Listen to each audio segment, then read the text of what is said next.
بہت بہت شکریہ آپ کا مولانا صاحب، آپ بہت اچھے ہیں واقعی۔ لیکن میں نے شکریہ۔ خواب جو دیکھا تھا نا وہ یہ دیکھا تھا کہ مطلب کہ میری کسی اور سے مطلب کہ شادی ہو گئی ہے۔ کسی اور یہ سے نہیں شادی؟ دیکھا کہ شادی نکاح والا ٹائم پہ یہ سب کچھ بھی نہیں دکھا مجھے، ڈائریکٹ ایسے دکھا جیسے میں کسی اور کے ساتھ ہوں، اور بالکل اس طرح سے جیسے شوہر کے ساتھ ہم ہوتے ہیں اوکے۔ اسی طرح سے ہوں، اور کوئی اور ہے، وہ میرا شوہر نہیں ہے۔ اور یہ خواب میں میرے دماغ میں بھی نہیں ہے کہ مطلب کہ میری پہلے شادی ہو چکی ہے، تو یہ بھی نہیں دکھا کہ میں اس سے الگ ہو کر یہاں شادی کی، میں نے ایسا بھی نہیں دکھا مجھے۔ اوکے۔ اس کے بعد یہ بھی دکھا ہے کہ وہ امیر ہے، مطلب کہ جیسی ابھی میری مطلب زندگی ہے اس سے بہت اچھی ہے، مطلب اس کا اپنا گھر ہے، اس طرح سے بھی دکھا ہے۔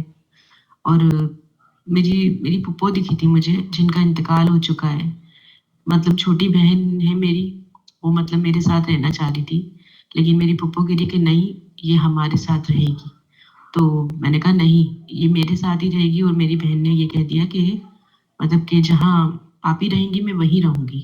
تو میری پھپھو اسے مارنے لگی، مطلب کہ اور میں بچا رہی ہوں اسے نا ان سے۔ بس ایسا خواب دکھا ہے عجیب سا، مجھے سمجھ نہیں آ رہا کہ اس کا کیا مطلب ہے، مطلب کہ عجیب ہی سا خواب تھے سر، اگر اس کی تعبیر آپ بتا دیں تو بہت بہت مہربانی ہوگی آپ کی۔ میں ضرور آپ کو خواب کی تعبیر بتاؤں گا۔ میں نے آپ کے خواب کو ایز یوزول رومانہ کے پاس بھیجا امریکہ، اور انہوں نے اللہ انہیں جزائے خیر دے جو خواب کی تعبیر پیش کی ہے وہ ہم اور آپ مل کر سنتے ہیں۔ السلام علیکم ورحمۃ اللہ وبرکاتہ۔ وعلیکم اللہ السلام سبحانہ ورحمۃ تعالیٰ کو اللہ آپ کی خیر وبرکاتہ۔ برکت و خوشیوں سے نوازے، آمین آمین یا رب العالمین۔ آمین یا رب۔ اطمینان رکھیں، خواب میں خیر ہے انشاءاللہ۔ انشاءاللہ۔ ممکن ہے خواب میں مالی طور پر مضبوط اور خوشحال شوہر کو دیکھنے کا منظر کسی ادھوری خواہش کے پورے ہونے کی علامت ہو انشاءاللہ۔ ممکن ہے خواب میں دیکھے گئے شوہر کا امیر اور اپنے گھر کا مالک ہونے کا منظر کسی ایسی جگہ سے خوشی ملنے کی طرف اشارہ ہو جہاں گمان تک نہ جا سکتا ہو، یعنی یوں سمجھ لیں کسی معاملے میں سائلہ کو ایسی سپورٹ میسر ہو یا ایسی سپورٹ ملنے کا اشارہ ہو کہ یہ سرخرو ہو جائیں انشاءاللہ۔ خواب میں جن فوت شدہ پھپھو کا ذکر موجود ہے ان کے لیے صدقے کا اہتمام کریں اور ان کی آسانی اور مغفرت کی دعا کرتی رہا کریں۔ دیکھیں جو شخص خوش اور مطمئن ہوتا ہے وہ کسی کو مار پیٹ نہیں کرتا بلکہ محبت اور شفقت دیتا ہے، صحیح بات ہے۔ جبکہ مار پیٹ کرنے والا شخص اپنے ارد گرد کے ماحول میں دباؤ یا خدا نخواستہ کسی قسم کی ناراضگی کے اظہار کو ظاہر کرنے کے لیے اس پرتشدد رویے کو اختیار کرتا ہے۔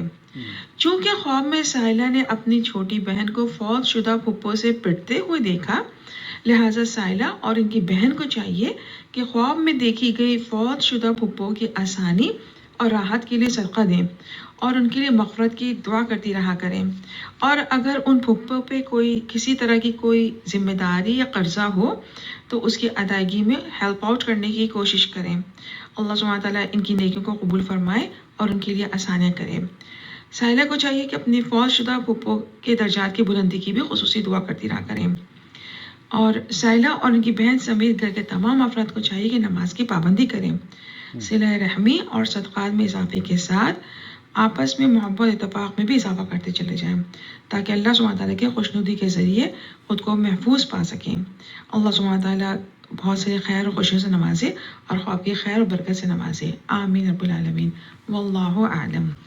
بہت شکریہ رومان، اللہ تعالیٰ آپ کی اس کاوش کو جو ہمارے ویورز کے لیے آپ محنت کرتی ہیں، ان کی خوابوں کی تعبیر بیان کرتی ہیں، اللہ سے دعا ہے کہ اللہ تعالیٰ اس عمل کو ہم سب کے حق میں قبول فرمائے اور عرش کے سائے میں جگہ عنایت فرمائے، اور اس عمل کی وجہ سے اللہ رب العالمین ہمیں عرش کے سائے میں جمع فرمائے، آمین یا رب العالمین۔ والسلام علیکم ورحمۃ اللہ وبرکاتہ۔